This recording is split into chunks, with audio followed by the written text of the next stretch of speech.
Cette capsule présente le principe de fonctionnement des calques à partir de deux types de calques très courants, les calques d'arrière-plan et les calques d'image. Lorsqu'on crée un nouveau document dans un logiciel de traitement d'image, un premier calque apparaît automatiquement. Ce calque, qui est généré par défaut, est appelé calque d'arrière-plan. Le calque d'arrière-plan correspond à la surface du document de travail sur laquelle on peut peindre, dessiner et apporter certains réglages. En plus d'être entièrement opaque, le calque d'arrière-plan est partiellement verrouillé, c'est-à-dire qu'il est impossible de modifier entre autres son opacité ou son mode de fusion.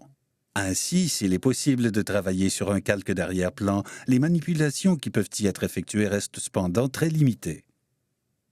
Notez que par défaut, la couleur du calque d'arrière-plan est le blanc, mais celle-ci peut être changée par n'importe quelle autre couleur au goût de l'utilisateur.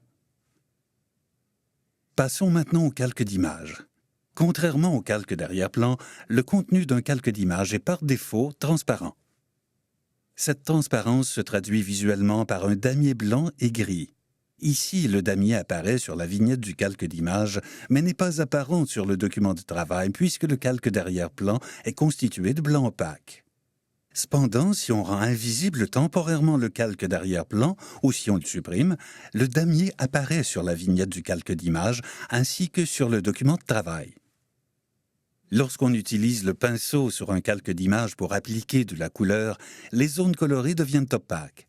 En effet, la transparence est progressivement recouverte par l'application et la couleur, et les zones recouvertes ne laissent plus entrevoir les pixels du calque sous-jacent.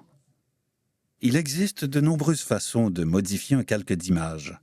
Par exemple, on peut choisir de réduire son opacité. Cette opération aura pour effet de laisser transparaître les pixels des calques sous-jacents. Prenons d'autres exemples. Il est possible de transformer la taille du contenu du calque, de le déplacer ou encore d'y apporter une rotation. Notez que dans ces exemples, les modifications apportées au calque d'image s'appliquent simultanément aux deux tracés orange et bleu. En effet, contrairement à ce qu'on pourrait penser, tout ce qui est présent sur un même calque correspond à un seul et unique objet. Il peut être extrêmement laborieux de transformer indépendamment les deux tracés colorés contenus dans ce même calque, puisque le logiciel ne les dissocie pas. Pourtant, avec une bonne connaissance des calques, ce problème peut être facilement évité. Il suffit en effet de placer le deuxième tracé sur un nouveau calque d'image. Comme les deux tracés sont placés sur deux calques différents, il devient possible de les modifier séparément. L'usage de plusieurs calques d'image permet également à l'utilisateur de modifier leur ordre d'empilement afin de faire varier l'effet produit sur le document de travail.